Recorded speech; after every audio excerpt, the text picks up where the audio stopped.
ఇప్పుడు మనం కన్యారాశి గురించి చెప్పుకుందాం. కన్యారాశి రాశుల్లో 6వ రాశి. ఈ రాశ్యాధిపతి బుధుడు. ఈ రాశి యొక్క లక్షణం ఏంటంటే ఎక్కువగా వెరీ పర్టికులర్గా ఇందులో నేను చాలామందిని గమనించాను. హస్త నక్షత్రం, ఇందులో పుబ్బ ఉత్తర హస్త చిత్త నక్షత్రాలు ఉంటాయి.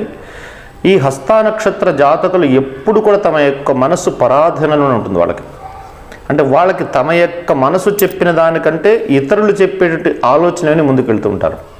ఇది కూడా దిస్వభావ రాశి, కానీ ఇక్కడ ఇది భూతత్వ రాశి అవుతుంది. అందువల్ల వీళ్ళకి కూడా కాస్త ఓర్పు ఎక్కువగా ఉంటుంది.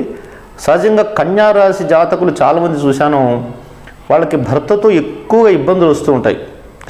స్త్రీలు ఎవరైతే ఉన్నారో వాళ్ళకి ఎక్కువ ఇబ్బందులు వస్తూ ఉంటాయి. సరే, ఈ కన్యారాశి గురించి మనం పూర్తిగా తర్వాత కొన్ని వీడియోల్లో చెప్పుకుందాం. ఈ రాశిలో ఉత్తర ఫల్గుని 2, 3, 4 పాదములు, హస్త 4 పాదములు, చిత్త 1, 2 పాదములు ఉంటాయి. ఇందులో ఈ ఉత్తర ఫల్గునిలో టో పాపి అనే అక్షరాలు వస్తాయి, హస్తాలో పూషానాఠ అనే అక్షరాలు వస్తాయి, చిత్తాలో 1, 2 అక్షరాలు వస్తాయి, పేపో 1, 2 పాదములు, పేపో అక్షరాలు వస్తాయి. ఆదాయం 14, వ్యయం 2, పూజించేవారు 6, అవమానించేవారు 6.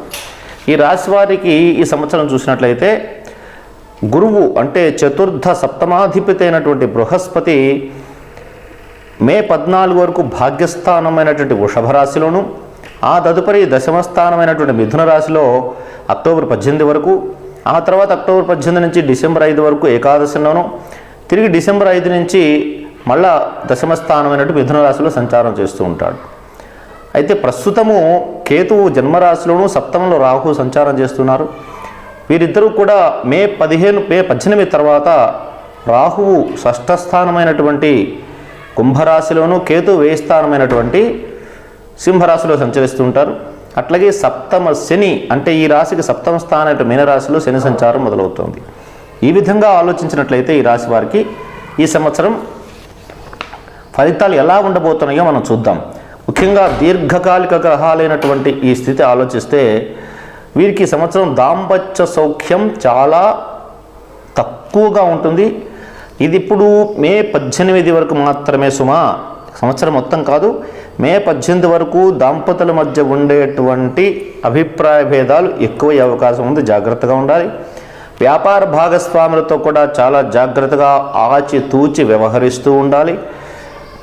ఆవేశంతో నిర్ణయాలు తీసుకున్నట్లయితే మనశ్శాంతి కోల్పోవడమే కాకుండా న్యాయస్థానాల వరకు వెళ్ళవలసినటువంటి సందర్భం కూడా ఏర్పడేటువంటి పరిస్థితి ఉన్నది సుమా, తస్మాత్ జాగ్రత్త.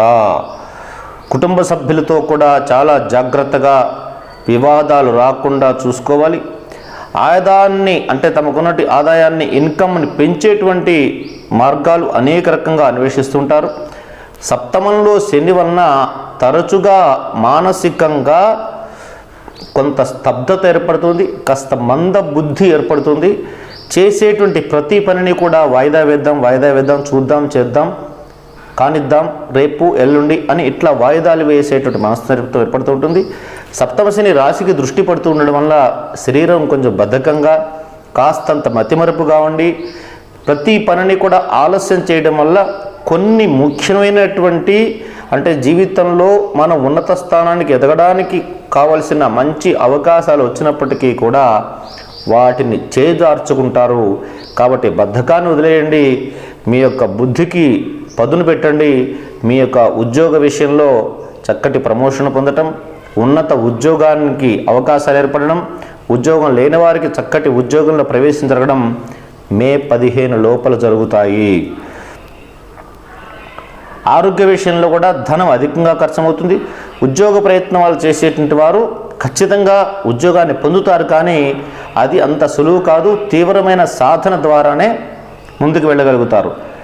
ప్రయాణాల్లో కొంత అనుకూలత ఏర్పడినప్పటికీ కూడా చేసేటువంటి ప్రయాణాల్లో మీరు కనుక జాగ్రత్త వహించకపోయినట్లయితే ఏదో ఒక వస్తు నష్టమో కష్టమో ఏర్పడేటువంటి అవకాశాలు ఉన్నాయి. కాబట్టి ప్రయాణాలు చేసే సమయంలో చాలా జాగ్రత్తగా ఉండాలి.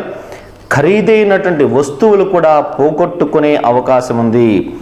ఉద్యోగస్తులకు స్థానచలనం కలుగుతుంది. ప్రేమ సంబంధమైన విషయాలలో కొంతమేర అనుకూలంగా ఉంటుంది. ఇంతకుముందు ఎవరైతే ప్రేమించుకుని ప్రేమికులు ఉన్నారో వాళ్ళకి ఆ విషయాల్లో వివాహం జరిగేటువంటి అవకాశం కనపడుతోంది. నరముల సంబంధమైనటువంటి వ్యాధులు విజృంభించే అవకాశం ఉంది. మే 15వ తేదీ లోపల ఉద్యోగంలో ప్రమోషన్ మాత్రమే కాకుండా కొంత స్థిరాస్తి చరాస్తులు కూడా మీరు ఏర్పరుస్తారు. చాలా కాలంగా ఎదురు చూస్తున్నటువంటి మీ జీవితానికి సంబంధించిన ఒక సమస్యకు శాశ్వతమైనటువంటి పరిష్కారం ఏర్పడుతుంది. ఏ రంగంలో ఉన్న వారికైనా సరే భవిష్యత్తును దృష్టిలో పెట్టుకొని చేసే ప్రణాళికలు తమ యొక్క ఓర్పుతో, నేర్పుతో, మేధాశక్తితో విజయం సాధిస్తారు. రాజకీయ రంగంలో ఉన్న వారికి మంచి పదవీ యోగ కాలము. ఉన్నత స్థాయిలో ఉన్న వ్యక్తులతో మంచి స్నేహము సంపాదించండి. వారి మెప్పు పొందడం వల్ల రాజకీయ రంగంలో ఉన్న వారికి అంతకుముందు ఉన్న పదవి కంటే పదవి లేని వారికి పదవి వస్తుంది. పదవి ఉన్నవారికి అంతకంటే మంచి ఉన్నతమైనటువంటి యోగం ఏర్పడుతుంది. కోర్టు సంబంధమైన విషయాల్లో కూడా అద్భుతమైన ఫలితాలు వస్తాయి. సంతాన వివాహ విషయం సఫలీకృతం అయినప్పటికీ కూడా మీ యొక్క సంతానానికి వివాహం చేయాలన్న ఆలోచన వీరున్నారు. అది సఫలీకృతం అయినప్పటికీ కూడా ఒక్కొక్కసారి వాయిదా వేయవలసిన సందర్భం కూడా వస్తుంది. కొన్నిసార్లు ఆకస్మికంగా మీరు అనుకోకుండా కొన్ని సమస్యలు ఎదురవుతాయి. వాటిని పరిష్కరిస్తూ ముందుకు వెళ్ళాలి. చేపట్టిన కార్యాలకు మీరు ఏదైతే మీరు చేయాలనుకుంటున్నారో ఆ కార్యాలనికి విపరీతంగా ధన వ్యయము ఖర్చు పెట్టవలసి వస్తుంది. విద్యార్థులు తమ యొక్క సమయాన్ని సద్వినియోగం చేసుకొని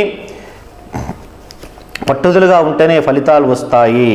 గృహ నిర్మాణ సంబంధాది విషయాల్లో మీరు ఇల్లు కట్టాలి అని చెప్పేసి అనుకున్నట్లయితే మీరు వీలైనంత తొందరగా ఆ విషయంలో నిర్ణయాలు తీసుకోవడం మంచిది. మీ రాశి నుంచి సప్తమ స్థానంలో ఉన్నటువంటి శని చతుర్థాన్ని దశమ దృష్టితో చూస్తూ ఉండడం వలన మీరు చేపట్టిన గృహ నిర్మాణ కార్యక్రమం కానీ, ఇల్లు కొనుక్కోవడం కానీ, ఫ్లాట్ కొనుక్కోవడం కానీ, భూమి కొనుక్కునే విషయాల్లో కూడా చాలా ఇబ్బందులు ఎదురై అవుతుందా కాదా అనే సందేహం ఏర్పడి చివరికి దాన్ని సాధిస్తారు. కానీ చాలా తీవ్రమైనటువంటి మానసిక సంఘర్షణకు గురి కావలసి వస్తుంది. సంవత్సరం మధ్యంలో అన్ని విషయాలలో కూడా కలహాలు, అపోహలు ఏర్పడేటువంటి అవకాశం ఉంది. రాజకీయ నాయకులకు తమ యొక్క గౌరవ మర్యాదలు పోగొట్టుకోకుండా సంవయనంతో జీవితాన్ని గడపాలి. కళాకారులకు ఈ సంవత్సరం అత్యంత సామాన్యమైనటువంటి కాలం అని చెప్పవచ్చు. విదేశాల్లో నివసించే వారికి జన్మస్థలం రాక తప్పదు. విదేశాల్లో ఎవరైతే ఉంటున్నారో వారు మే 15 తర్వాత తిరిగి తమ యొక్క సొంత స్థానానికి, అంటే మదర్లాండ్కి తిరిగి రావాల్సిందిగా ఉంటుంది. అంటే రిటర్న్ టు ది పెవిలియన్గా ఉంటుంది. ప్రతి విషయంలో ఏ రంగంలో ఉన్నవారైనా ఉద్యోగ, వ్యాపార, రాజకీయ, వ్యవహార, స్వయం ఉపాధి రంగాల్లో ఎవరున్నప్పటికీ కూడా ప్రతి విషయంలో కూడా ఆచితూచి అడుగులు వేయాల్సిందే. ఫైనాన్స్ వ్యాపారస్తులకు ఈ సంవత్సరం చక్కటి అనుకూలమైనటువంటి కాలము అని చెప్పవచ్చు. కొన్ని సందర్భాల్లో ఉద్యోగం చేసేటువంటి వారు ఎవరైతే ఉన్నారో వాళ్ళ సహచరులతో కానీ, వాళ్ళతో ఉన్నత వర్గం వారితో కానీ జాగ్రత్తగా లేనట్లయితే మీరు బ్లేమ్ అయ్యేటువంటి అవకాశాలు కూడా కనపడుతున్నాయి. సమాజంలో తమ యొక్క తొందరపాటుతో గౌరవ మర్యాదలకి భంగం కలగకుండా చూసుకోవాలి. ఈ రాశివారు మరిన్ని ఉత్తమమైన ఫలితాలు పొందడం కోసం అర్ధనారీశ్వర పూజ, అట్లాగే అర్ధనారీశ్వర స్తోత్ర పారాయణం చేసుకోవాలి. వెంకటేశ్వర స్వామి వారికి 7 శనివారాల వ్రతం అని చెప్పేసి ఉంటుంది. ఆ వ్రతం చేసుకున్నట్లయితే మంచి ఫలితాలు వస్తాయి. గణపతికి జిల్లేడు పూలతో అర్చన చేసుకున్నా కూడా అద్భుతమైన ఫలితాలు వస్తాయి. ఇలా దూర్వాజల అభిషేకము అంటే దర్భ కానీ, గరికతో కానీ గణపతి శిరస్సు పైన ఉంచి అభిషేకం చేస్తే మరిన్ని అద్భుతమైన ఫలితాలు పొందవచ్చు. ఈ రాశి వారికి అదృష్ట వారం వచ్చేసి బుధవారము, శుక్రవారము, శనివారము. అదృష్టరత్నం వచ్చేసి జాతి పచ్చ లేదా ధరించగలిగిన శక్తి ఉన్నట్లయితే వీరు వజ్రము ధరించవచ్చు. అదృష్ట వర్ణములు తెలుపు, ముదురు ఆకుపచ్చ. అదృష్ట సంఖ్యలు వచ్చేసి 4, 5, 6. ఇవన్నీ కూడా నేను చేసే ముఖ్యమైన సూచన ఏంటంటే ఈ రత్నాలు కానీ, అదృష్ట వారములు కానీ, అదృష్ట దిశలు కూడా. ఈ రాశి వారికి అదృష్ట దిశ వచ్చేసి దక్షిణము, పడమర బాగుంటుంది. ఇవన్నీ కూడా అదృష్ట రత్నాలే కానీ, అదృష్ట వారాలే కానీ, అదృష్ట దిశలే కానీ, అదృష్ట వర్ణములు, రంగులు కానీ ఎప్పుడు కూడా పర్మనెంట్గా ఉంటాయి. ఏదో ఈ టీవీల్లో చెప్పినట్టుగా లేదంటే ఇంకేదో యూట్యూబ్లో చెప్పినట్టుగా రోజుకొక రంగు మారడం, రోజుకో రత్నం మారడం, రోజుకొక దిశ మారడం, రోజుకొక అంకె మారడం ఉండదు.